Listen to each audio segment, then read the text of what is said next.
nganggo sandangan apa wae sing baku. Tata kramamu ora mbok tinggal. Bagong, nggih, Bapak. Prayogakno nggonmu lungguh. Sampun mboten kirang prayogi wiswanipun ingkang putra pun. Bagong, Bapak. Ya. Ngene ya, Dole.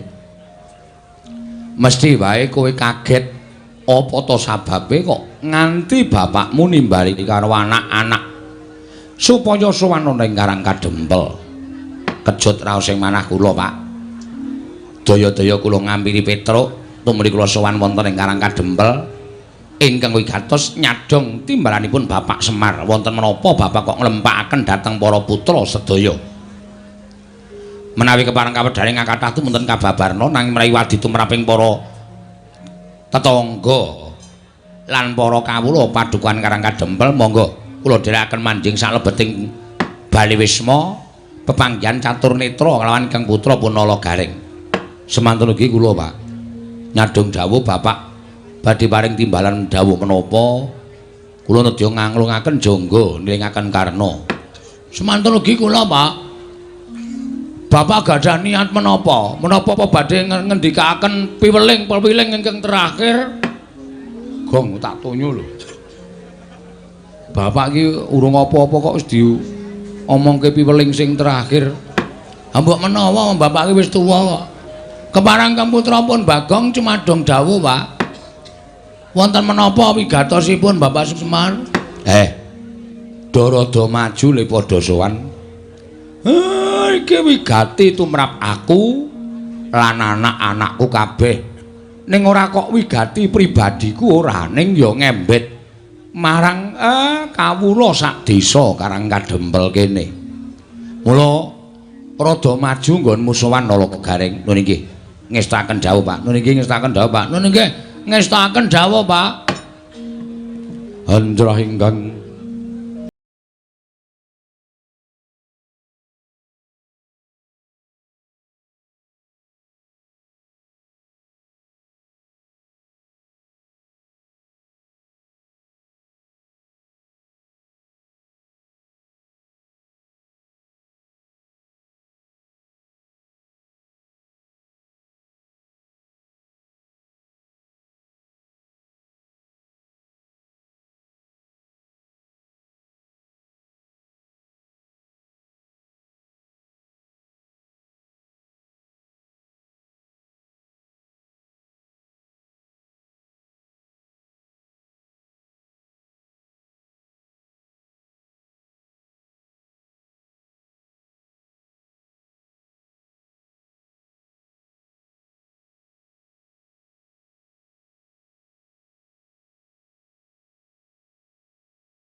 Bapak iki seneng.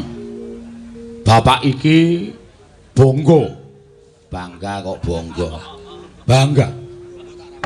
Dene aku minangka dadi pangareping desa Karang Kadempel. Udakara wis dina ingkang kepungkur lan mbok menawa sasi ingkang kepungkur. Desa kene iki ditetepake minangka dadi desa budaya lan desa wisata. Nggih, Pak. Iki ndadekake bungah rasaku. Padha karo desane awake dhewe iki pancen digatekake karo para pepunden-pepunden sing minangka dadi pengayomane awake dhewe. Lah, saiki kowe minangka dadi wong-wong utawa anak-anakku sing mapan ana ning Karang Kadempel. Tak jaluk kanthi banget apa sing wis diparingake dening pepunden mujudake desa budaya lan wisata iki wajibe pancen mbok upakara ingkang kanthi becik. Aja banget gampang rumangsa rumangsa dadi wong desa kene tumuli bombong atine ning bombong tok ki ora cukup seneng tok kuwi ora cukup kanggo njaga sing wis diparingake dening pamarentah ya kuwi wujude desa budaya lan desa wisata kudu mbok jaga kabudayan ning desa Karangkadempel kudu mekar semono uga papan-papan wisata ora ngomongake wisata ingkang dumadi saka alam nanging uga panggula wentahing para kawula sak desa Karangkadempel mujudake kapinteran ya kuwi Karangkadempel kene iki wis kondang dadi papan panggonane sentral kulit tas sepatu lan sak piturute iki asale saka kene mula wajibe kuwi padha dijaga carane njaga supaya tetep menjila kondang kawenang-wenang lah kuwi eneng pundhake sapa kuwi eneng tanggung jawabe saben-saben kawula ingkang mapan ana ing Karangkadempel aja diya-dinya aja padha regejegan tetep rukun manunggal tetunggalan bantu binantu antaraning siji lan sijine ning akhir-akhir iki wah Semar kene omong ora nganggo basa sastra barang sastra sapa saiki nek ngomongke iki rasa nganggo sastra-sastronan sing baku kawula iki ngerti penonton ki paham oh nggih akhir-akhir iki kok wisatawan wisatawan kok para-para sing padha rawuh ning Karangkadempel kok katon suda iki jane eneng apa Nalagaring Petruk Bagong kowe sing minangka dadi pengarep-pengarepe eneng apa eneng masalah apa maragake matura kene aku matur Bagongku kena imbase lho Pak mergo sing ngeyel dhewe iki Bagong ning nek bapak kersane aku matur ya ora apa-apa aku tak matur piye mergo penemune para-para sing padha golek sandang pangan lumantar dodolan kuwi durung manunggal piye ngene Pak kono-kono ki akeh papan-papan wisata sing dumadi saka panggula wentahing para kawula budidaya mujudake ketrampilan tangan kaya to lan liyane padha karo kene ning kono-kono ki pendak-pendak ana puluhan para warga saka mancanegara para warga saka kiwa tengen ingkang padha rawuh mesti padha diparingi sing gawa ki mesti padha diparingi dhuwit ngono lho dadi padha betah tekan kono ning nek kene sebagian padha diparingi ning ana uga ingkang isih ngengkel ora gelem maringi lah nek carane kaya ngono kuwi ora jeneng kok ora kompak to Pak nek ora kompak dadine sing padha nggawa pembeli-pembeli tekan kene iki do ora seneng mergo ning kene ora entuk apa-apa ora ngelingi yen to rejeki saka sing kuwasa kuwi janjane dhewe ming minangka lantaran ora dikukup dhewe ning uga diratake karo para-para sing bakal nampa rejeki Bagong kok ngono sik Mir mau ayah kok saiki Mir iki masalahe rada serius iki Tru iki perlu apa jenenge iki ana pembelaan saka aku aku buka toko tas ki ning tanah-tanahku dhewe ning nggon-nggon aku dhewe kok dadi aku dadak ngenehi supir-supir bis ngapa lho kok sik supir bis sing nggawa tekan kene gong kudu ngenehi tip kaya aja nganti kowe malak terus rejeki tok pek dhewe nek carane kaya ngono ora mung kowe tok sing kapitunan ning tangga teparo sanak kadang padha kapitunan mula sing kompak ayo nek diparingi semene bareng-bareng men kabeh mengko nek kondang kabeh tekan kene kabeh dodolan kabeh kerejeken kabeh ngono lho Gong terus aku kon menehi heeh aja malak tandani lho rejeki iki nek malak sudane cepet Gusti ora paring meneh percaya karo aku nek rejeki kowe ora malak diratake karo tangga teparo diratake karo sanak kadang diratake karo sing wajibe nampa rejeki kuwi wo arep ming entuk sithik ning ajeg entuk sithik ajeg tinimbane akeh ming sepisan pilih ndi pilih kabeh lho pilih sithik ning ajeg nek sithik ajeg kudu tumindak kaya ngono kuwi apa-apa ki digawe sayuk rukun marsinamatan daya dinayan ngono lho ha to ha iya piye rasamu aduh Ngopo e? Lek ndodok kena keprak.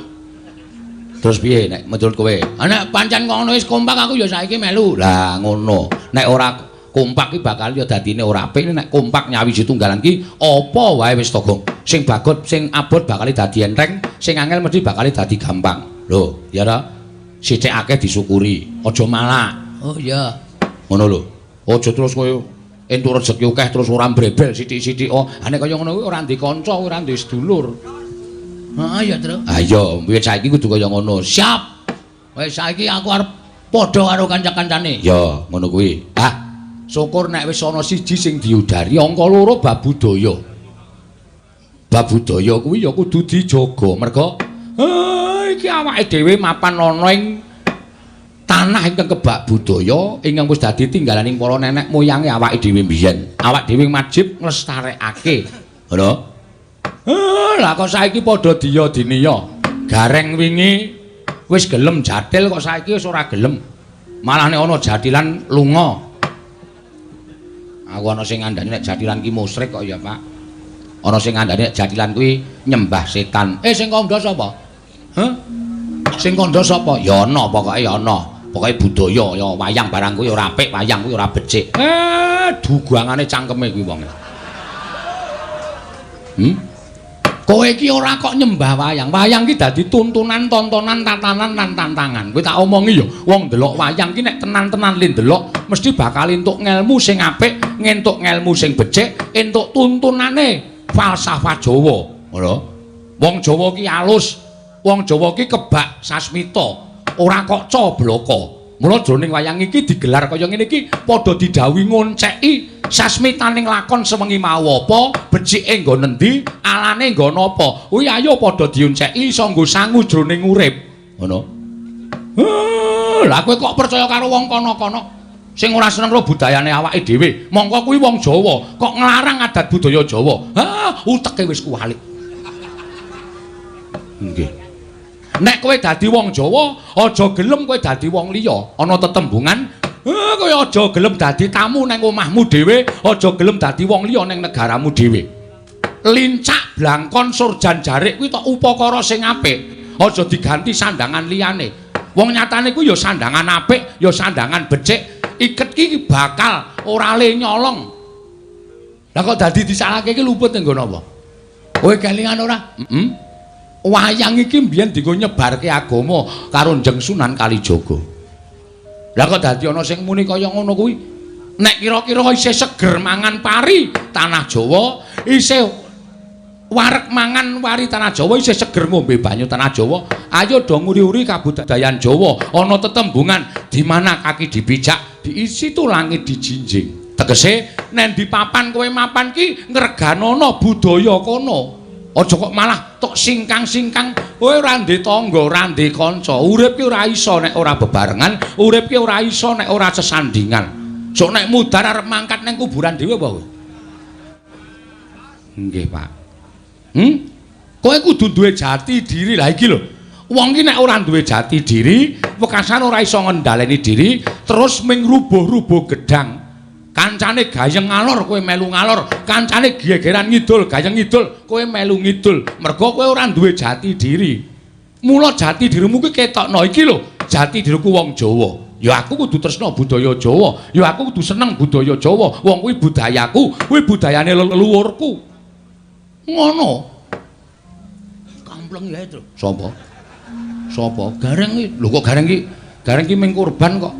Gareng iki ora salah kok arep dikamplengi ora. Sengit aku. Mulane saiki kok sing teko latihan jatilan kok kurang siji iki bol gareng iki to. Kowe iki apik lho reng dadi celeng. Celeng matamu kuwi ora. Ora ana sing iso kaya kowe iso bijek-bijek merga sikile pincang. Nan, trampelmu joget mula aja. Kuwi iki ora apa-apa nek. Wis to. Ora apa wong kowe iki mung budaya. Jroning atimu aja nganti kowe percaya karo kapercayane liya kejaba mung percaya marang panguwasaning Gusti Akarya jagat ngono. Sing kandha sapa kuwi? Ya ana kuwi sing nyebutke kuwi engko nek kowe nglakoni kaya ngene iki dosa. Kowe nek nglakoni kaya ngene iki dosa. Lah iki lho, Pak. Aku ora seneng karo wong sing sithik-sithik ngarani dosa. Sithik-sithik ngarani dosa iki apa dhek iki ponakane sing gawe urip apa? Sing nemtokke dosa iki mung Gusti. Ngono lho, Reng. Waton kowe ora nyembah jarane, kowe ora nyembah karo demite, kuwi ora apa-apa, kuwi budaya, ya, Tru. Ngono lho bener. Bagong ki arep wong kucluk ngene iki malah pikirane cerdas ngono lho. Ayo to, ora usah dadak piye-piye. Oh iya sesuk tak menyang truk. Wis kowe iki ndek jati diri. Iki budayamu kok arep ogre-ogre. Lah, nek wis kowe eling saya aku tak omong. Nggih, Pak. Aku ki rak kepengin bangun desa. Bangun meneh. Sengit tau anggere titik-titik bangun, bongan bangun. Kaya materiale iki cukup. Sik to, Gong, kose. Kose. Aja nesana susih. Kuwi kok njur titik bangun, titik bangun. Ah, jan wis ngatimo iki karepe piye to ya? Ngatimo sapa? Kae bakule tas pojokan kae wonge mblegentong dhewe pancen. Wanto. Ha iya. Titik-titik bangun. Heeh. Semari nganti kesel aku iki mbaya wis man. Liyane jalukane kuwi engko ndak duka. Ndak ora seneng. Nganti aku iki ngarang lakon ning panggung lho. Mergo mung bongan bangun. Ngladeni para penonton ki kudu beda. Ayo ngene iki iso pecah ndase suwe-suwe. Ha iya.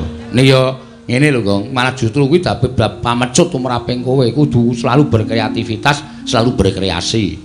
Engko nek kowe ana ning nggon streaming ditulisi Semar Bangun Desa, ngono kuwi terus cok jejerke beda, ora ana tokoh-tokohe sing biasane, kuwi penonton tertarik. Lho, kok ngene? Piye iki engko critane? Ngono.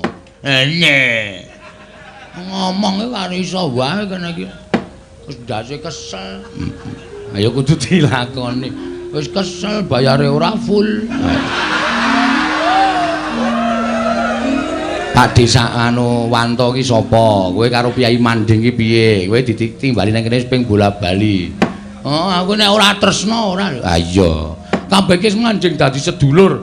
Mula sing jeneng budaya iki ora kok mligi menggo golek dhuwit. Heeh. Ning nggo srawung karo nggo ngibadah, darmaning wong seni iki ngene iki, Tru. Oh.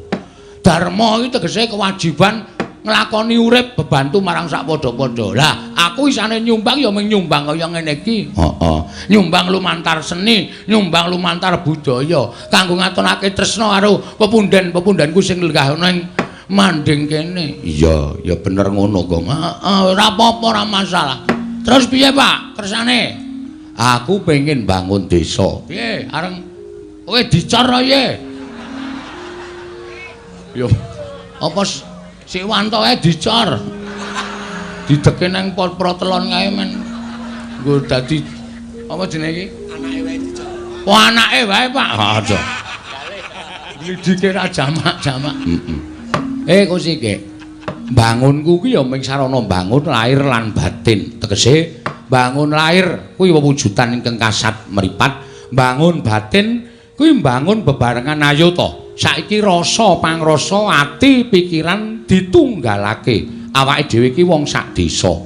Yen wong sak desa manunggal tetunggalan dadi apik, wis to, percaya.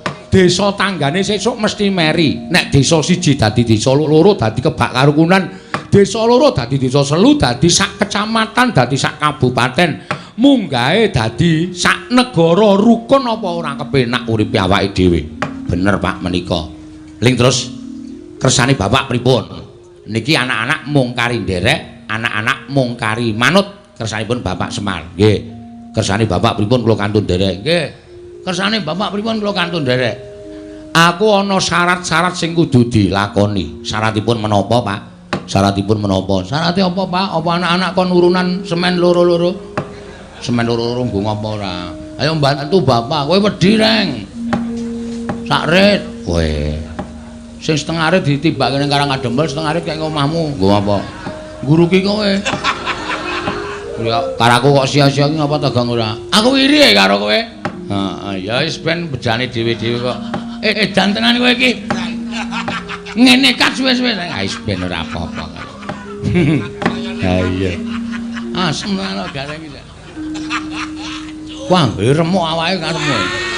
Ya wis ben wong iki senengane ngopo to. Heeh. Kowe arep dikai jaket rek karo sapa? Karo bakule kulit. Oh, ning ora ana ukurane. Jaket kok ukuran U. Apa kok jaket kok ukuran U? Paling cilik kuwi. Ha iya. Terus kersane Bapak, aku tak ngandhake syarat-syarate marang anak-anakku kabeh. Nek kira-kira aku ngandhake syarate kowe iso mujuti apa ora? Kersane siji. Aku kepengin Karang Kadempel kene iki ora kita tamung sedhela ketunggon kembang cangkok Wijaya Mulya. Waduh, Sinuwun Ndarawati sing kagungan. Iya. Anakku telu sing saguh rana sapa? Waduh, aku nek tekan ngadu-adu ki awakku dadaku sesek Pak. Petro piye Petro? Sikilku ki lagi wae mari asam urat. Aku nek tekan kono ya ora tekan, Pak. Bagong apa? Aku ki meh gejala bisu ya, Pak. Gejala bisu kok iso omong iki, gejala bisu ki penyakit piye aku tak takon karo kowe. Rumangsaku ora omongane kok sarwa. Siji Sekar Wijaya Kesuma. Loro ya kuwi Pustaka Jamus Myang Jimat Kelima Sada. Nggih. Angka 3 ya kuwi pusaka kang loro cacahe. Nenggala karo Alugara. 3 pusaka utawa 4 cacahe kuwi gawanen supaya prapta ning Karang Kadempel lenggah sawetara ning Karang Kadempel. Nek 3 kuwi iso rawuh ning Karang Kadempel, pambangunan desa iki bakal rancak nalagaring. Sijem jroning pasewakan Wadyagong tanpa sabawa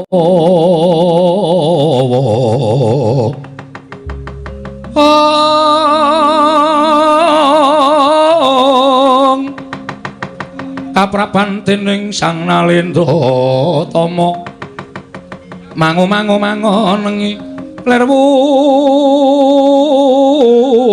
sing duka cipta Berbudi Mandana raras ing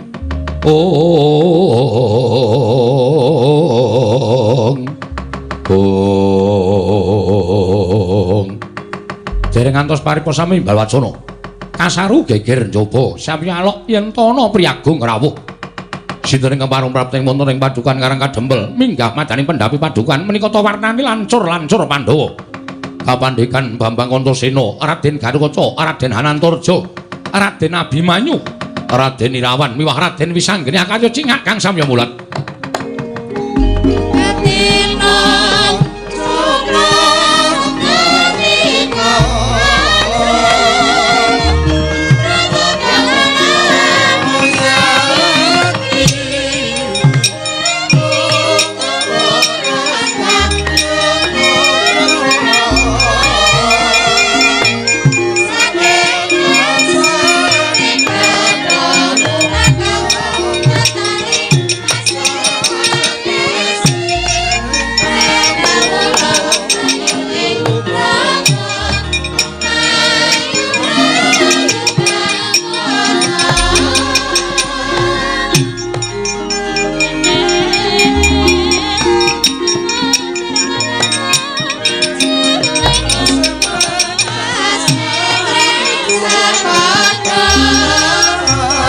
Jeglong aku.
mendalon tata trapsilanira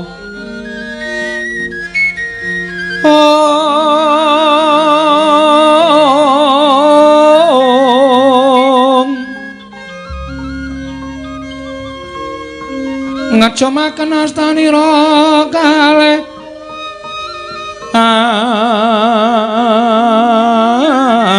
astanira kalih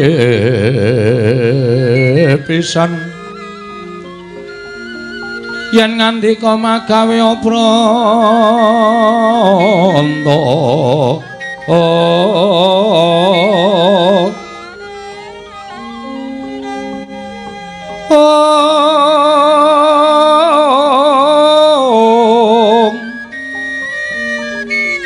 yen ngandika magawe pranta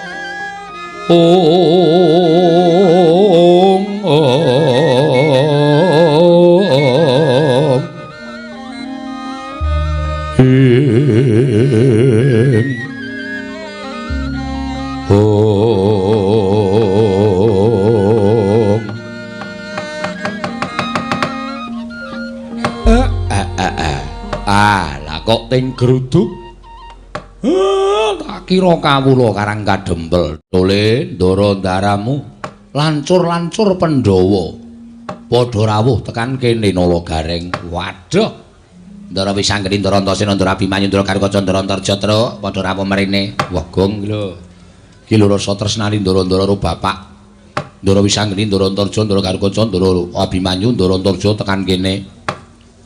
Ketuane mesti ngarep Dewi ya, Tru. Cilik ning gleleng. Ha iya. Ha sing mburi dhewe kae wedi kabeh karo ngarep kuwi. Kakang Antasena, Kakang Karukaca, Kakang Antarja, Kakang Abimanyu, ayo melu aku. Yo grutu krono nyolongi pelem. Nyolongi pelem dengkulmu atos kuwi ora. Ku krungu kok. Ah krungu ora apa-apa. Wilujeng Den, Siwa Semar slamet tekaku. Bektiku katur ya, Wa. Nggih, kula tampi. Aku ngaturke bektiku katur ya, Kek. Nggih kula tampi. Siwa Semar aku ngaturke bekti. Nggih, Ndara Gatotkaca kula tampi. Siwa Semar aku ngaturke bekti. Ndara Abimanyu kula tampi. Siwa Ismaya aku ngaturke bekti. Ndara Antarja kula tampi. Nalagareng slamet. Mangidunipun Ndara Wilujeng. Slamet kele, tekle. Piye rek? Jane ora trima atiku aning bose. Ha iya. Wis ora apa-apa. Wilujeng Ndara Antasena, bekti kula kunjuk. Ya. Tak tampa ring. Garing padha slamet. Pangestunipun Ndara Gatotkaca, Nalagaring padha slamet. Pangestunipun Ndara Abimanyu Wilujeng, Nalagaring padha slamet. Padha kok plada. Padha slamet. Pangestunipun Wilujeng, bekti kula kunjuk. Ya tak tampa. Ndara Wisanggeni bekti kula nggih, Den. Petruk tak tampa pangestuku Tampanana ya Petruk nggih. Ndara Antasena ya terus tak tampa pangestuku Tampanana nggih. Ndara Karukaca ya Petruk pangestuku Tampanana nggih. Ndara Abimanyu ya Petruk pangestuku Tampanana. Ndara Antarja ya Petruk pangestuku Tampanana. Gendi kowe, Gong. Ndara-ndara kula idem. Lho. Kok ming idem kakean cangkem, Tru. Eman-eman sing nggo nyambut gawe terus e. Hawe iki lumantamu swara kok dieman-eman. Ndara Wisanggeni, Ndara Antarja, Ndara Gatotkaca, Ndara Antasena, Ndara Abimanyu. Bekti kula kanca nggih, Den. Nggih, kula tampa. Wis. Ngawur ora. Pripun enten napa? Napa diutus Kang Rama? Napa enten wigati? Siwa Semar. Aku mung bakal nyatakake impen sing tak lakoni, Wa. Sampeyan ngimpi napa? Lho, sampeyan ngimpi napa, Ndra? Sampeyan ngimpi napa, Ndra? Dek kapan Den ngimpi? Mengko gek bareng kalih kula. Kowe ngimpi apa? Isin ae, Ndra. Ngerti-ngerti ngelilir ya aku iki. Ora usah sok modho-modho ora. Ngimpi kok ora. Kakang Semar, mula aku nganti kadang-kadangku, Kakang Antasena, Kakang Gatotkaca, Kakang Antarja. Karo Kakang Abimanyu prapta ning Karang Kadempel, sayekti mung bakal njumbuhake impen sing tak lakoni, Wa. Ha nggih, sampeyan iku ngimpi napa? Wong sing jenenge impen iku ora kudu kelakon lan ora kudu kababar. Dadi kasunyatan. Ora kanthi kanyono-nyono. Siwana Yantaka lenggah ana ing pendhapa padukuhan. Nanging gumebyar cahyane kaya mangku sanggiwang rembulan, Wa. Weh! Weh. Piye kowe? Semar Mangku Dek Wulan. Bagong nek ora krungu kupinge digebek sik kono. Apa piye maksude? Mangku Sanghyang Rembulan. Wah, krunguku kok Mangku Dek Wulan. Yang kowe. Wah. Langsung pemburu aku. Ah iya yang rembulan kok Dek Wulan ora. Mongko bareng tak caketi para putra kena dayaning Sanghyang Rembulan wekasan salirane Kakang Antasena, Kakang Garwaca, Kakang Antarja, Kakang Abimanyu melu mawa cahya. Siwa, iki werdine apa? Mula banjur tumune aku sowan ora ing Randu Gombala nglumpuke kadang-kadangku pring Gondani. Jangkar bumi lan Tanjung Anom ing wigati bakal tak irit sowan ngersaning Siwa Nayantaka. Lan apa ta wigatine? Yen to pancen Siwa Nayantaka kuwi duwe gegayuhan, yen to pancen Siwa Nayantaka kuwi duwe kekarepan. Anak-anak Pandhawa ora bakal mangku asta wisuh lumuh ngentasi perkara. Mesti aku bakal sak biantu karo Siwa Nayantaka wae. Lah. Pancen bocah siji iki kena disebut wiji sejati ya iki, Petruk. Lah nggih. Monggo aku lagi rasan-rasan. Lah kok dadi wis padha priksa. Lho. Siwa Nayantaka grenengan kaya ngono kuwi tegese Siwa Nayantaka bakal duwe karep. Kula niku rak mung kepengin bangun desa. Kula niku mung kepengin bangun desa ning syarate miturut wangsit sing kula tampa rada abot. Monggo anak-anak kula kongkon do ora sagu. Lho, Nala Gareng Petruk Bagong ora gelem dikongkon, mboten purun. Anak model apa kuwi aku tak takon. Ing ngatasi dikongkon karo bapakne kok ora mangkat kuwi. Lah nek cara aku rasa anak-anak wae, pateni wae ngopo? Waduh. Modar iki, Tru. Ha wong aku ya urung muni ora sagu kok Pak Ming aku ngandhake nek sikil kuwi barasa murat. Nyatane do duwe alasan dhewe-dhewe. Bapak arep kongkon aku nanti, Pak. Sendika dawuh, Pak. Lho. Ming aku sing sendika, ta, Pak? Ora. Oh, asem e. Ora kompak Semar karo aku kok plotroke kathoke. Aja jogong. Ora kompak karo bapak arep diplotroke kathoke. Taboki bokonge mangkel aku. Ceplek-ceplek ngono kae. Kurang ajar. Mula yen pancen syarate kuwi aku entuk dikeparengake ngerti, mengko aja anak-anakmu ing budal golek syarat, aku ing golek syarate supaya kaleksanan pambangunaning desa Siwa Nayantaka. Lha niku ya gumun. Lah nek syarate kok dadak siji Sekar Wijaya Kesuma, loro Pustaka James Klimasada, telu Pusaka Mandura, loro cacahe Kyai Nenggala, Kyai Arugara. Kakang Antasena, piye? Piye Kakang? Adidum, rasa kuwatir. Aku karo kowe ning Durawati. Mengko nek Siwa Kresna ora maringake, sapa ku aji are kabeh. Ora kasar kaya ngono kuwi. Lah Witena, mungsuhmu nek wani karo wong Durawati, Paman Setyaki lho. Aku ki ra wedi rumah cilik. Aku ki ra wedi, aku sapa-sapa ki ra wedi yo. Aku ora wedine karo wong sing sok nganggo training abang. Rungokno, Tru. Tru, rungake. Wah, metrentreng juan ora. Piye, kowe lagi ngerti nek Ndara Antasena iki wedine karo Suwanto. Gamanmu ya apa? Weh, untukku wis ra ono kabeh. Takmut. Mesti risi. Heeh. Kuwi mengko didum. Lah terus sing ning Ngamarta kuwi dia pasrahke karo anak-anak sing ditresnani karo para wong Den Pandhawa. Sapa? Kakang Garwaca karo Abimanyu. Oh, Kakang Garwaca karo Kakang Abimanyu. Oh, iki rak anak emas nganggone sowan negara Ngamarta. Wo. Ngono. Pandhawa lilih kabeh. Kowe lah cocok. Lah terus sing ning Mandura Kakang Antarja. Ora ana kancane, ben dikancani Bagong. Kula mboten iso niku. Lah ngopo? Nek awake rada meriang e. Gong, ming ning Mandura kok. Wah, Mandura iki gawat e. Baladewa e, Tru. Nek nganti kosowan mrono ajeng nyuwun ngambil Nenggala kali Alugara. Kepiye? Matane ra mlek. Nenggala disine dugang cangkemmu. Modar ora kowe. Kowe wae kono sing melu. Aku lu asikilku asam urat kok. Gareng wae. Lho iki tangane tikle miprate kira sikile becik kon tekan Mandraya nalarmu piye to? Nganu mawon kula usul Ndara Antarja piyambak mawon. Nggih Den, kendel lho nika. Tenan luwene ndi dhewe wani nggih Den nggih. Ya saura-urane ana kanca, monggo kanca sing tak cocoki ming kowe Bagong. Waduh.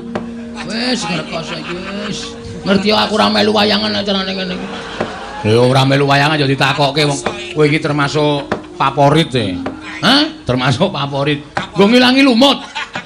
Kae kaporit. Favorit ngono lho. Ha iya. Wis rasa disilaki kudu saguh. Lah nek ngoten kula mung kari manut mawon to, ing rikat lampahing rata tanpa antara prateng sukuning argeram kang tumingal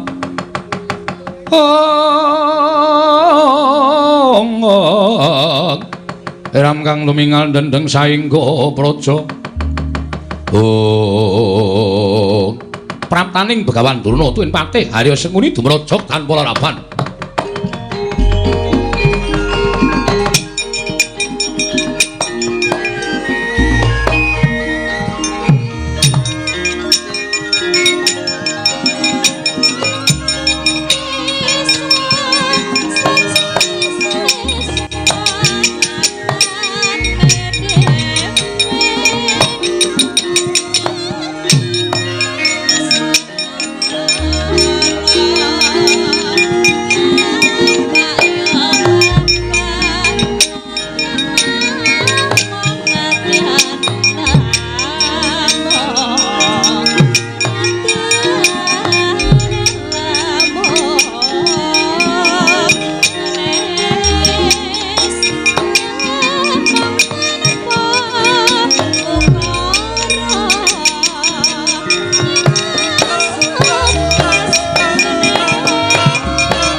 Kaget.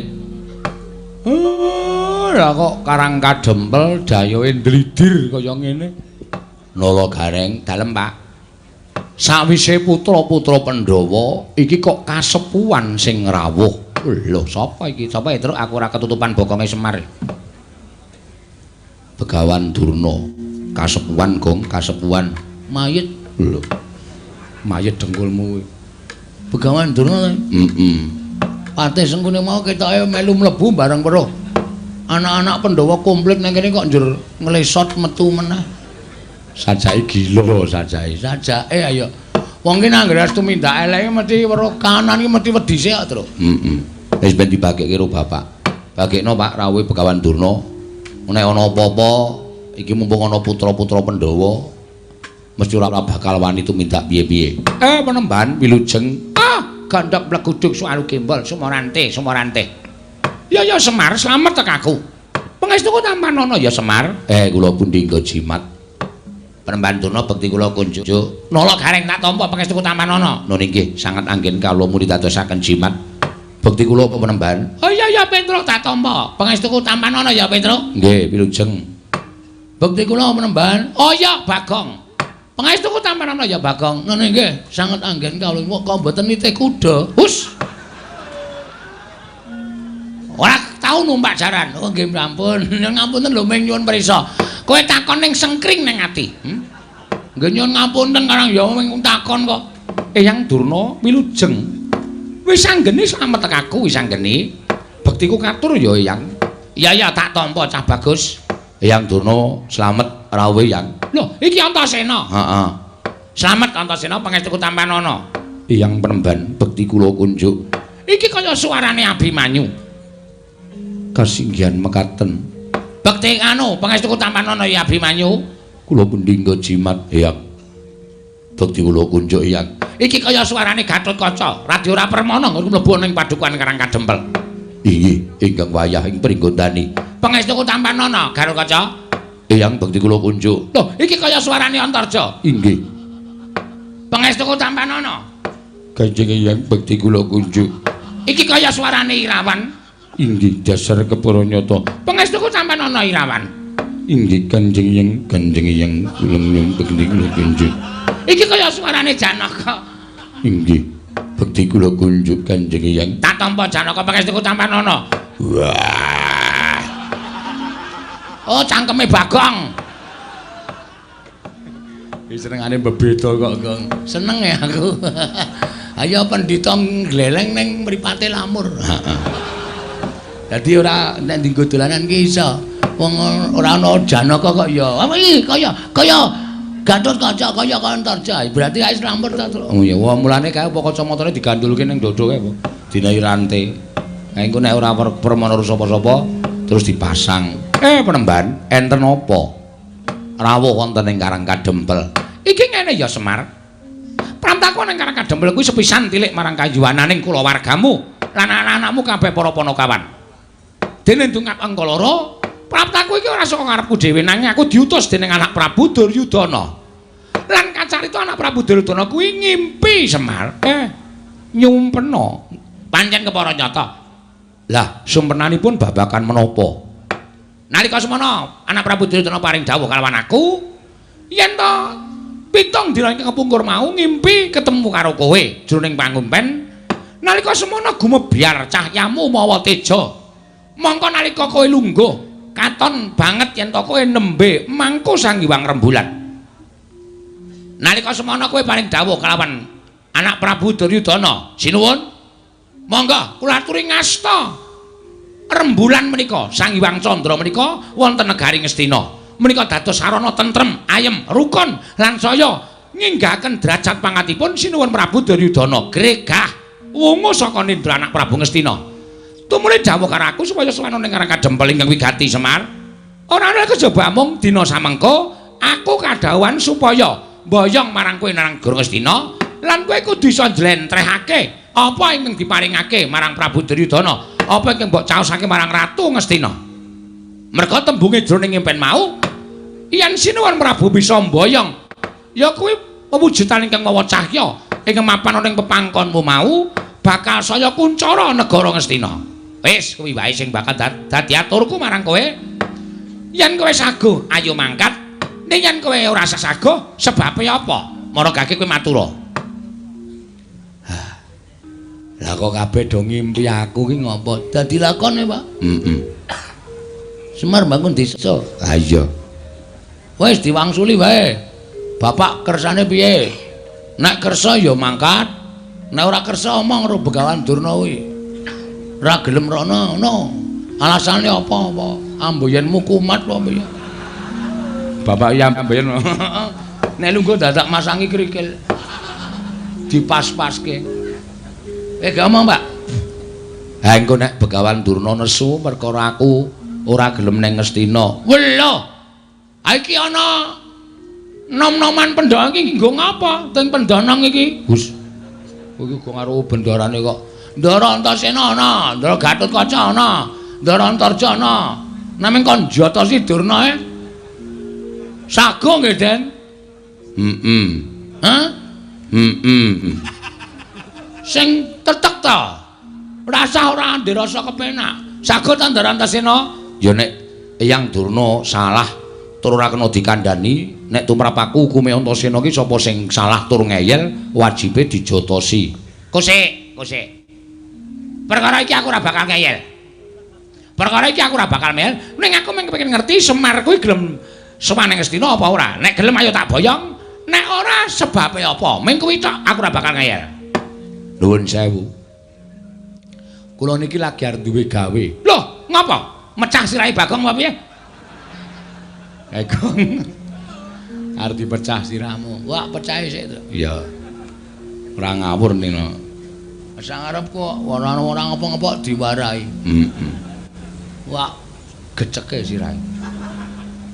Urung ana masalah kok. Gawe masalah, Pak? Oh iya. Kok bapak kok ya manut ki piye iki? Kok ya iya. Sing ngomong sapa iki mau? Bagong. Tak kira Ndara Wisanggeni. Beda. Wisanggeni cilik kok. Aku gedhe kok. Beda no. Nah aku gedhe nek ditemesok tambah gedhe kok. Nuwun sewu kula niku nedeng gadah damel. Loh, kowe duwe gawe apa? Kula kepengin bangun desa. Mula nem-neman Pandhawa sami rawuh wonten mriki, lancur-lancur Pandhawa sami rawuh wonten ing papan mriki mergi kula kepengin bangun desa.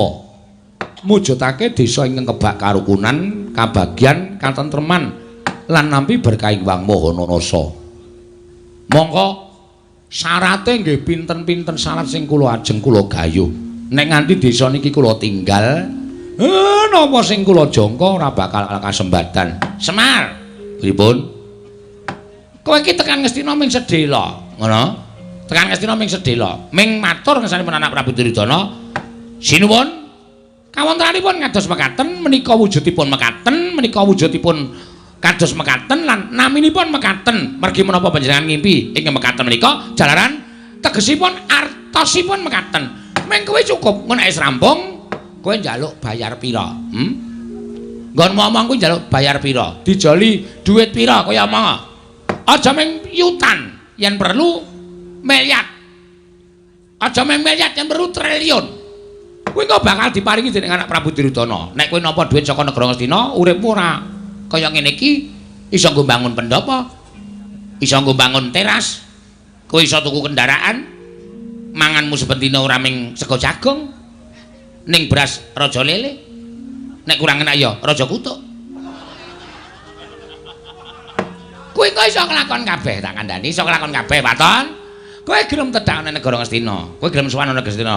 Nanging nek ora gelem sowan ana negara Ngastina, Semar, ora jeneng aku ngancam lho. Ora jeneng aku ngancam. Ning apa kelakon aku ngruda peksa karo kowe?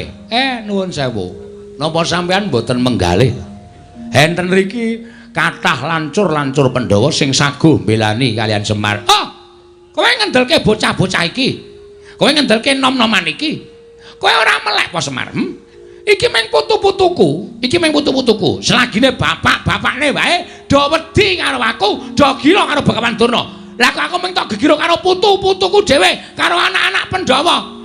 Apa mbak nek aku wis ana anak Pandhawa iki aku wedi karo kowe? Oh, aku ora bakal gila karo kowe Semar. Nek kowe ora gelem, kowe tak rudha paripeksa Nayantaka.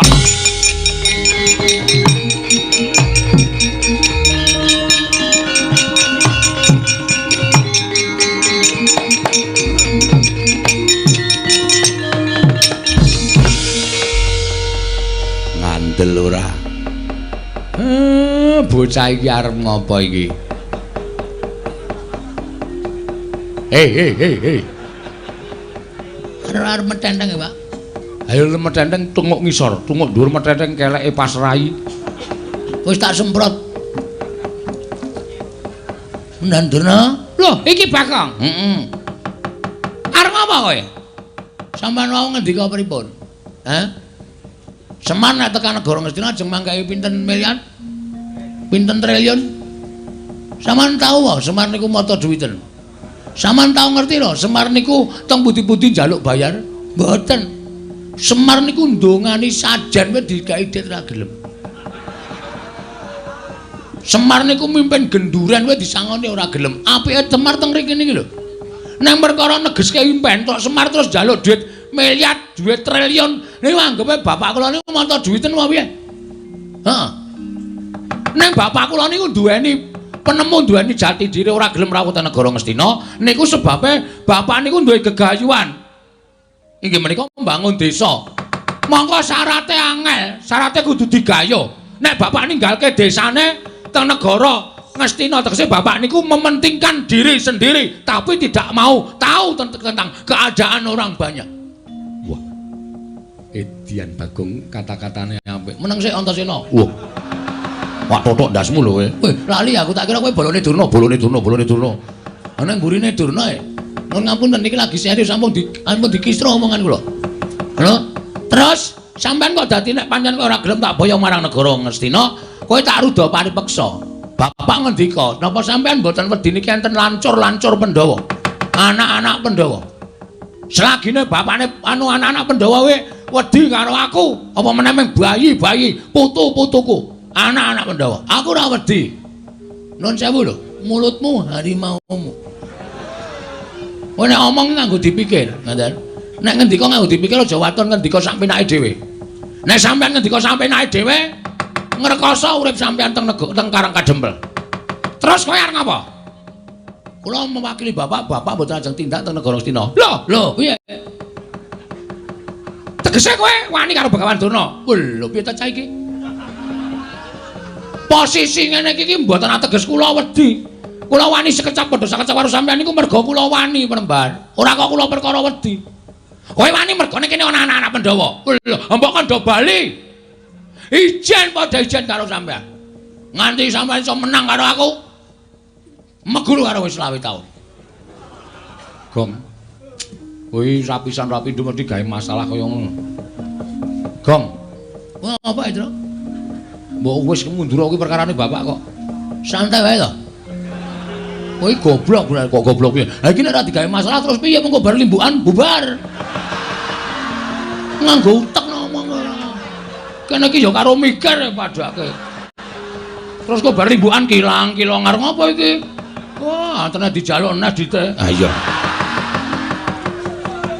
Iku mulo digawe masalah Durna ora wani tak gawe supaya wani. Ben mengko ana terusane. Konjur padake ora kok ganggong-ganggong. Lah nek ngono kowe wani karo Begawan Durna, sing tak wedeni apamu? Bagong, gandeng aku tak gombong kok wis ceng-cengan. Mulai iki ayo padha didadekake. Ayo metu Jawa. Ah ora bakal wedi arek. Ayo. Wah.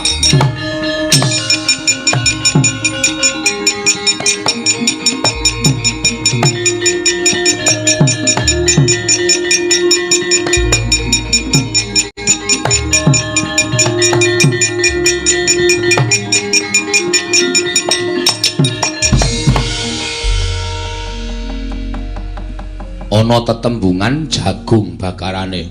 Endi? Lho kok endi? Ana, Pak. Sak ngerti ku mung sate kambing. Wah, wis cilaka tenan. Kok cilaka piye? Durna wani. Ayo tandangi. Kowe wis wani nantang Begawan Durna kuwi ana tembungan jagung bakarane tanggung perkarane. Saya tak takon karo Ndara Wisanggeni. Kowe arep takon apa, Bagong? Sampeyan mau rawuh mriki nak pun sendika mbelani bapak to? Mbantu karo bapakmu ora mbelani. Lah saiki nek pancen bantu niku sampeyan kudu sago ngundurke Kurawa. Kosek aku mbantu le mbangun lho, ora ana mbantu perkara liyane. Diar kowe ra. Nek Siwa Semar bangun desa aku mbantu. Nek perkara liyane kon ngundurke Kurawa kuwi aku ora ana perkara karo pepundhenku Kurawa. Ya ora masalah wong aku ora tau weruh kowe perang kok. Kowe kisane mung modal lambe. Ya maju kaya inspektur rasane. Ndarantasena. Apa, Gong? Sampeyan bantu kali Semar to? Bantu mesti. Nek bantu mbok tulung Kurawa diundurke. Aku yo mung bantu le bangun desa ora perkara kok tekan kene ora niat gelut. Aku usirku ndelok jagat iki supaya tentrem, ayem ora ana regejegan. Ha terus fungsine kula nantang Durna niku mau. Lho, sing nantang sapa? Kula. Kok sing temandang aku. Nek wani nantang wani nandangi. Ya, iya ora masalah. Oke. Kita wis do pidak jempol iki kita. Ndara Gatot Kaca. Nggih. Saman nate kemutan mboten? Perkara apa? Biyen jaman sampean dijedi teng Kawah Candra Dimuka? Iya. Niku asline sing ngetutke meng kula. Petruk ora wani tekan kawah, Gareng ora wani tekan kawah. Napa meneh Semar nek kena panas leleh.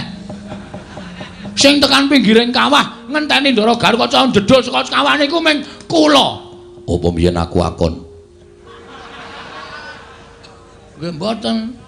Ora kewajibanmu to? Nggih. Ah terus kula tak takon, kewajiban sampean napa? Aku dadi satriyaning praja.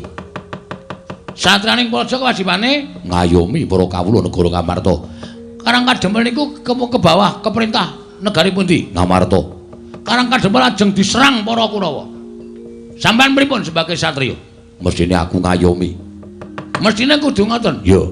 Kurawa kudu mundur tekan negara Ngastina. Ya. Dadi kewajibane sapa?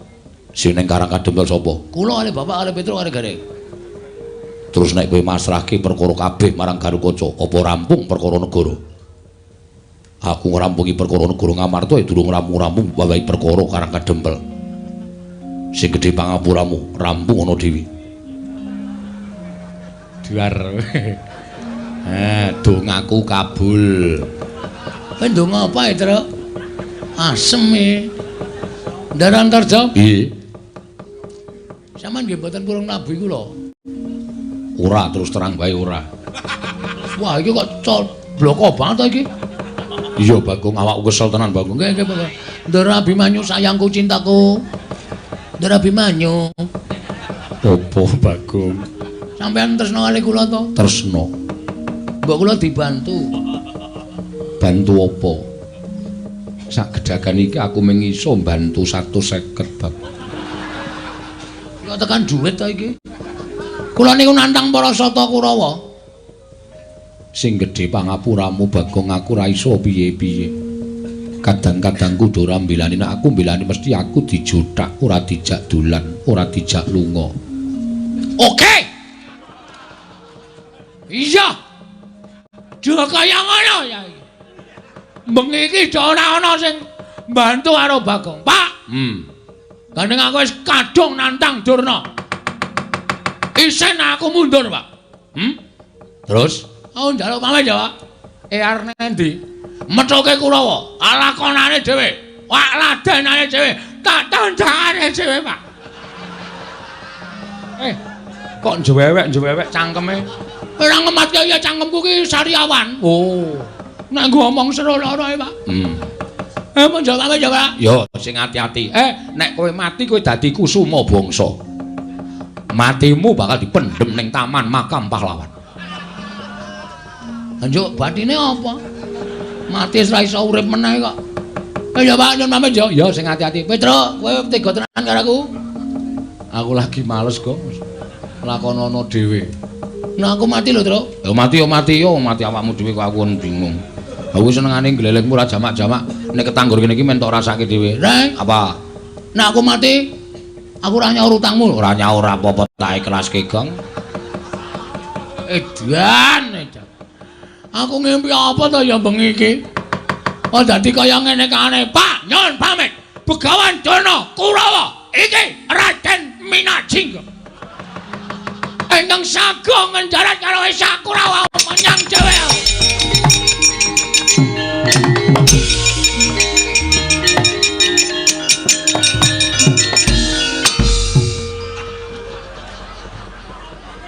Kok tekan kene? Aku liwat mburi omahe, Pak. Aku bareng tekan ngarepan kok rasane tratapan keweden. Terus menggok liwat mburi omah. Mulane pitike do bubar kabeh. Lagi do angrem. Kok marahi bubarke pitik. Truk, mbok orane to, Truk. Aku bantunen. Gong, ngapa kowe ngejak omong aku? Kowe ora sayang karo aku abdimu ora tok bel-belani kowe. Rasa kuwatir, sing maju aku. Tenane. Tenan. Asli? Asli. Ming dhewe karo Kakang Garukaca, ya Kang? Iya. Karo Kakang Antarja, ya Kang? Oh, Dimas. Karo Abimanyu. Ya nyu ya. Inggih, Kakang Mas. Asem iki beda aku. Tak plotroke kathokku, aja. Njur ngono. Mangkel aku wis tratapan lho. Mangkel aku nek carane ngono sonaga aku nek lakon Semar Bangun Desa. Lho, kok omong apa? Adeg-degane aku. Asem saestu, Den? Iya, tenan. Wah, asem iki. Iki mbantu ora? Ah, mestine aku mbantu. Wong Kakang Antasena kale omong kaya ngono kuwi takon. Wah! Ih kowe, waduh. Kok tak pecah ndasmu lho kowe. Kok ndugang barang gemes aku. Angseng tenan.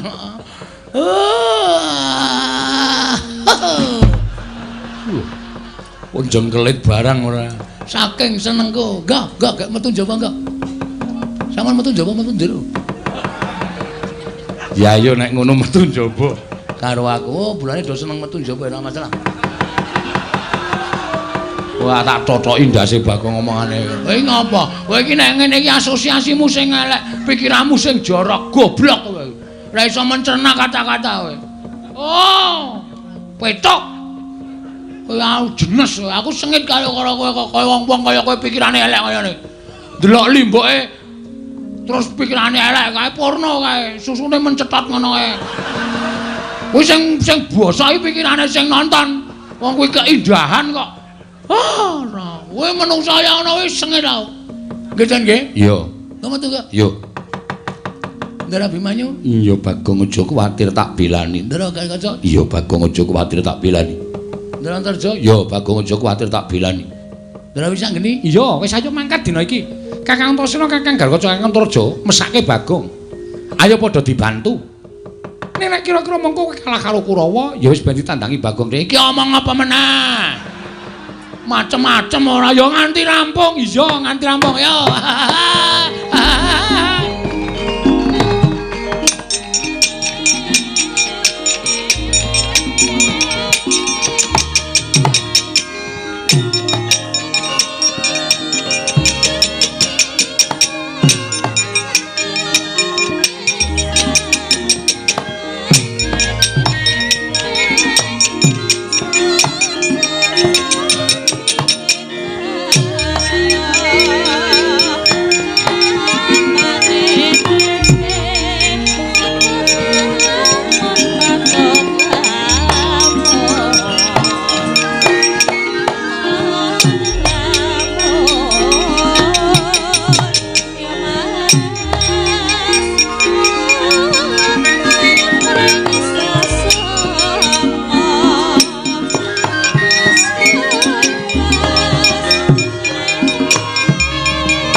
Isih tengok nang kene, Gong. Hah?